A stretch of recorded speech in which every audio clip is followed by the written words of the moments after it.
Hey, hello friends. Welcome to another episode of Thurbers. I'm going to take you right over to Shooter Steve. He's going to be talking about the Nosler Ballistic tips. This is his second round. Shooter Steve, take it away.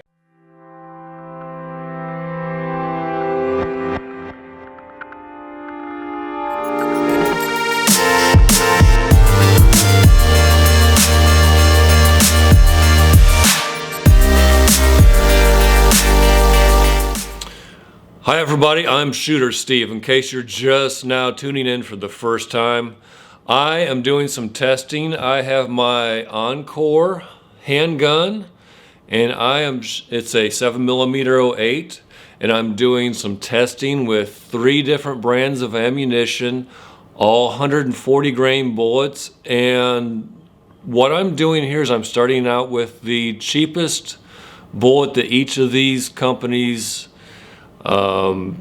markets. So the first one was a Hornady Interlock. It's the least expensive one I could find, and those worked very, very well. That was the first test we did, and then I went to the Nosler Ballistic tip, and my first round with those was a complete disaster. So I'm hoping this time we have some better luck. So 3 different companies. The third one I have not announced yet. And today we're going to do our second round with those Nosler 140 grain ballistic tips. So let's see what happens.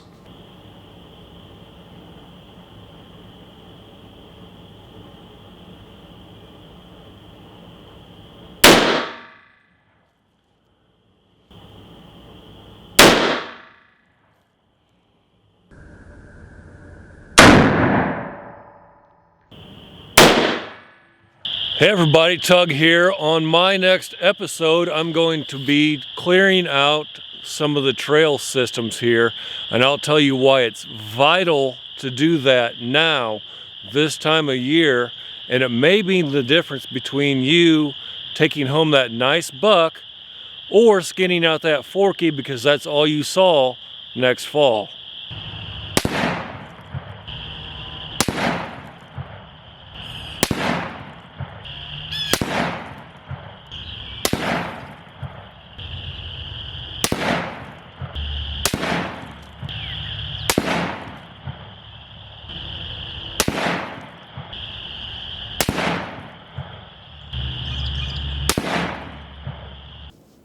Okay, let's take a look and see what we have here. This is our first charge. It's 41.3 grains of IMR 4064, and as you can see, there's just not a lot of promise there with this one.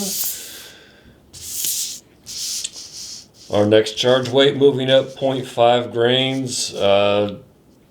These are the first 3 shots, and I thought we finally had something going on here.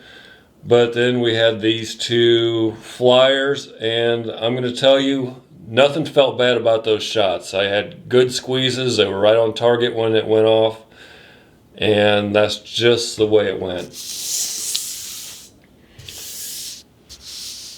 And here's our last charge weight, 42.3. Again, there's 4 down here that show promise, but how do you explain that one? It's just one of those things. Well, there you have it. There's the 140 grain Nosler ballistic tip in my 7mm 08 handgun. And as you can see, there just wasn't a lot of promise. The first time I shot this round, I had a loose scope and things were a real mess. But this time, even though it was better, it was not an acceptable outcome, right? So I do have one more, and let me just back up here. This does not have anything to do with whether Nosler's any good. Obviously, they've shot in millions of guns well. The company's been around for a while. The ballistic tip is a great round, I'm sure, in another gun, another scenario. And if I was going to make this work, I would move to a different gunpowder, and I might move the bullet towards the lands or off the lands a little bit more. But I guess the question is, why would I want to do that when the Hornady Interlock bullets are cheaper and they shot so much better. So here's what we're gonna do. Next time, I'm going to shoot a different bullet from a completely different company. I'm not gonna tell you what it is. I hope that will tease it a little bit and get you guys to subscribe and come back. And we'll see how that goes. And I think that's it for now. I appreciate you guys watching. And I will see you in a few weeks. Again, we're gonna try another bullet. So until next time, thanks for watching. I will see you later.